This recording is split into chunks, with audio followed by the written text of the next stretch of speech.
Chapter 4. We could hardly wait to get out of the factory. It was really giving us the creeps. You might know we'd end up in a haunted factory at Halloween time, Arnold said. What did you expect? Said Keisha. This is a magic school bus trip.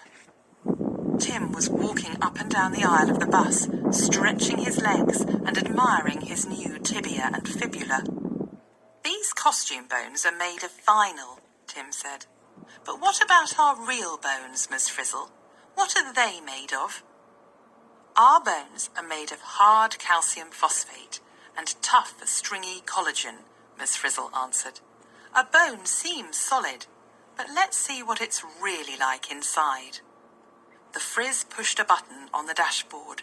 At once, the bus's windshield became a giant TV monitor. A picture flashed on the screen.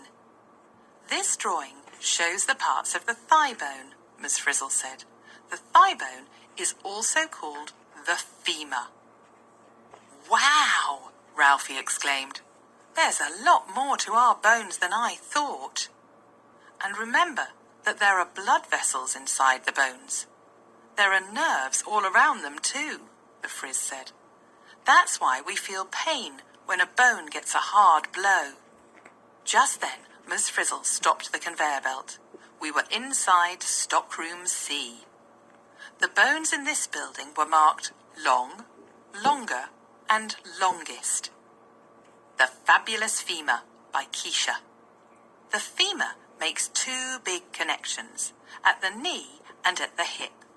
The knee joint is the largest joint in the body, and the hip joint is the strongest. P.S. The knee joint is a hinge joint. The hip joint is a ball and socket joint.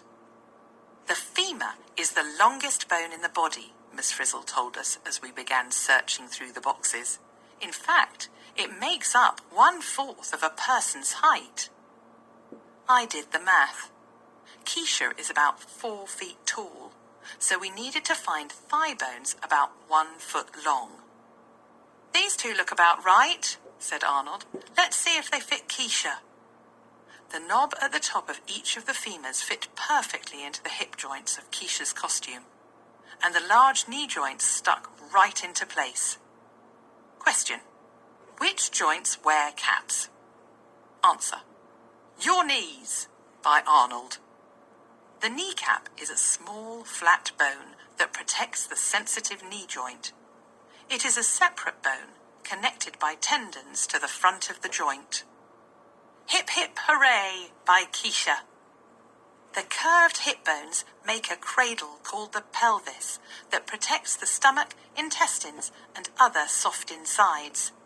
The shape helps to keep our legs in line with the top half of our body so we can keep our balance. We were so busy connecting Keisha's thigh bones that no one noticed the conveyor belt starting up until it was too late. Hey, stop! Called Tim. The bus is heading into the tunnel without us. Someone must have punched the remote. We ran to the conveyor belt. There, up ahead, in the bus, we could see a strange form in the driver's seat. Those ghostly, glowing bones again. And looking out the back window were the frightened eyes of a small lizard. Liz was being kidnapped on the bus.